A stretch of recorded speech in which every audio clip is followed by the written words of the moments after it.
Soal nomor 1, bacalah cerpen berikut ini untuk menjawab soal nomor 1 sampai nomor 5. Silakan adik-adik dibaca terlebih dahulu untuk cerpennya. Pertanyaannya adalah, tokoh utama dari cerita di atas adalah titik-titik-titik.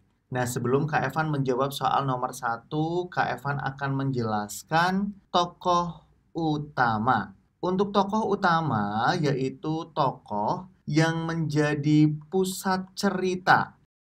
Dan biasanya untuk tokoh utama ini dialognya lebih banyak. Nah, pada cerita di atas yang menjadi tokoh utama ini adalah Ki Marsai. Jawabannya ada di pilihan B. Kemudian soal nomor 2, latar tempat pada cerita di atas adalah titik-titik-titik. Adik-adik, untuk latar tempat, latar mempunyai nama lain yaitu setting. Latar tempat itu berarti tempat terjadinya suatu cerita. Pada soal ini, tempat ceritanya yaitu berada di kandang domba. Nah, di sini Kak Evan akan menunjukkan bahwa cerita ini berada di depan kandang domba. Ini dia. Berarti untuk jawabannya ada di pilihan B. Soal nomor 3, watak dari tokoh Ki Marsai yaitu titik-titik-titik. Adik-adik, untuk watak ini merupakan sifat dari tokoh yang ada pada cerita. Untuk tokoh Ki Marsai ini mempunyai watak bijaksana, ada di pilihan C. Dan hal itu dibuktikan pada kalimat, daripada tata lu tidak jelas, lebih baik belajar kendang, jelas ada manfaatnya. Soal nomor 4, kosakata yang berarti penyanyi wanita pada seni gamelan atau dalam pertunjukan wayang golek maupun wayang kulit adalah titik-titik-titik. Nah, adik-adik, sebelum Kak Evan menjawab soal nomor 4, Kak Evan akan menjelaskan dari pilihan A sampai pilihan D. Untuk pilihan A yaitu kata tatalu. Tatalu sendiri ini berarti permainan instrumental. Kemudian untuk pilihan B yaitu kata atuk. Atuk mempunyai arti kakek. Lalu untuk pilihan C, sinden. Sinden ini adalah berarti penyanyi wanita. Kemudian untuk barudak, barudak memiliki arti yaitu anak-anak. Nah, dari penjelasan Kak Evan berarti untuk soal nomor 4, jawabannya ada di pilihan C, yaitu sinden. Soal nomor 5, kata barudak berasal dari bahasa Sunda yang mempunyai arti titik-titik-titik. Nah, seperti yang Kak Evan jelaskan pada soal sebelumnya, yaitu nomor 4, kata barudak itu berarti anak-anak. Dan jawabannya ada di pilihan A, yaitu anak-anak. Soal nomor 6, Ririn suka membaca. Ia ingin menjadi anggota perpustakaan di sekolahnya. Maka untuk menjadi anggota perpustakaan, Ririn harus mengisi titik-titik-titik. Nah, sebelum kita menjadi anggota perpustakaan, maka kita wajib untuk mengisi formulir keanggotaan perpustakaan. Berarti jawabannya ada di pilihan A. Aris ingin mengikuti kegiatan ekstrakurikuler pramuka. Ia harus mengisi formulir berupa data diri anggota. Data yang diisikan sebagai berikut. Silakan adik-adik untuk melihat data yang diisi oleh Aris. Pertanyaannya, pengisian data diri anggota pramuka yang tepat sesuai data di atas adalah titik-titik-titik. Langsung kita lihat untuk formulir kegiatan ekstrakurikuler pramuka. Pada nomor 1 ini adalah nama. Berarti kita isikan untuk nama Aris. Di sini nomor 3 yaitu Aris. Kemudian nomor 2 tempat tanggal lahir.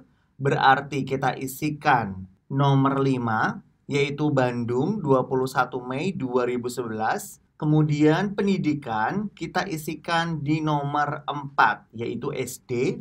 Agama kita isikan nomor 2, yaitu Buddha. Kemudian alamat rumah kita isikan nomor 1, yaitu Jalan Sukamaju, Tasikmalaya. Jadi urutannya adalah 3, 5, 4, 2, dan 1. Ada di pilihan B. Soal nomor 8, kepada YTH yang terhormat, Bapak Direktur PT Angkasa Jaya di Jakarta Timur. Pertanyaannya, perbaikan penulisan alamat surat tersebut yang tepat adalah titik.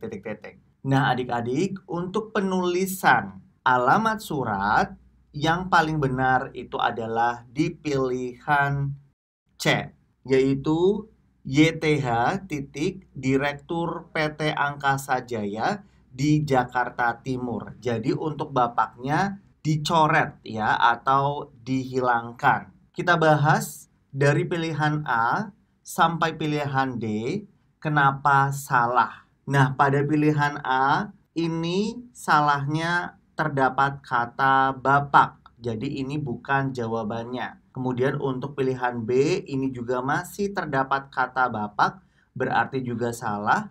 Untuk pilihan D kenapa salah? Karena di sini T-nya adalah huruf kapital. Yang betul T-nya adalah huruf kecil. Jadi salah. Jawabannya yang paling benar ada di pilihan C. Bacalah surat resmi berikut. Silakan adik-adik untuk membaca surat resminya. Dan pertanyaannya kalimat yang tepat untuk melengkapi surat dinas di atas adalah titik. Sebelum Kak Evan menjawab soal nomor 9, Kak Evan akan menjelaskan apa itu surat dinas. Nah, surat dinas ini nama lainnya adalah surat resmi. Surat dinas sendiri ini dikeluarkan oleh suatu instansi atau organisasi. Pertanyaannya adalah kalimat yang tepat untuk melengkapi surat dinas di atas. Berarti di sini seseorang meminta izin menggunakan lapangan sepak bola. Jadi untuk kalimat yang tepat guna melengkapi surat ini ada di pilihan B. Atas kerjasama dan izin Bapak, kami ucapkan terima kasih. Nomor 10, apabila kita mengirim sebuah email kepada rekan kerja, kotak isian to perlu diisi dengan titik. Adik-adik, nama lain dari email ini adalah surel atau surat elektronik. Nah, pada kotak to ini diisi alamat email yang dituju. Jawabannya ada di pilihan D. Kemudian nomor 11, kekurangan penggunaan surel dalam kegiatan surat menyurat adalah titik. Nah, adik-adik perlu diingat, kekurangan penggunaan surel itu adalah surel bisa menjadi sumber berbagai spam. Jadi jawabannya ada di pilihan A. Nah, untuk spam ini berarti mengirim pesan secara bertubi-tubi. Atau bisa disebut juga orang yang mengirim spam itu menyampah di surat elektronik kita. Soal nomor 12. Bacalah artikel berikut untuk menjawab soal nomor 12 sampai 15. Silakan adik-adik dibaca terlebih dahulu. Pertanyaannya, sebelum menjadi seorang penulis, Dewi Lestari lebih dikenal sebagai titik. Nah, adik-adik, Dewi Lestari sebelum menjadi seorang penulis itu dikenal sebagai pencipta lagu dan penyanyi. Ada di pilihan P. Dan hal itu dibuktikan pada kalimat sebelum memulai karir menulis, ia lebih dulu dikenal sebagai pencipta lagu dan penyanyi. Kemudian soal nomor 13, novel pertama yang ditulis Dewi Lestari berjudul titik. Novel pertama yang ditulis oleh Dewi Lestari itu berjudul Supernova. Ada di pilihan C. Dan hal itu dibuktikan pada kalimat ini. Supernova adalah novelnya pertama. Soal nomor 14, berikut hal yang menarik dari hasil karya Dewi Lestari, kecuali titik-titik-titik. Berarti yang bukan ya, karena di sini kecuali. Nah, yang nggak menarik dari hasil karya Dewi itu ada di pilihan D. Ia berhasil menyabet penghargaan Southeast Asia Right Award pada tahun 2020 atas novelnya. Karena pada artikel ini tidak ada yang menyebutkan itu. Untuk pilihan A, ini bisa dibuktikan pada kalimat novel ini mampu mencapai 12.000 eksemplar dalam tempo 35 hari dan terjual sampai kurang lebih 75.000 eksemplar. Kemudian pilihan B, ini bisa dibuktikan Supernova berhasil masuk nominasi Khatulistiwa. Kemudian pilihan C, bisa dibuktikan pada kalimat buku ini berhasil menembus pasar internasional dan diterjemahkan ke dalam bahasa Inggris. Soal nomor 15, kosakata yang berarti berturut-turut, berurutan, bersambung dalam KBBI adalah titik-titik-titik. Nah, adik-adik, untuk kosakata yang berarti berturut-turut, berurutan, bersambung, itu adalah serial. Ada di pilihan B.